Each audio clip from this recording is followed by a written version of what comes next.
Di bangsa Sunda itu memiliki kecenderungan pengetahuan itu disampaikan secara tutur tinular atau lewat pitutur atau lewat dangiang atau dongeng.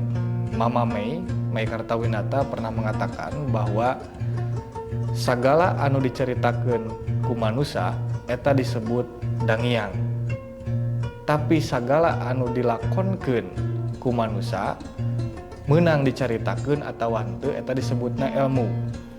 Nah, artinya segala pengetahuan yang kita terima itu masih bersifat dangiang atau dongeng.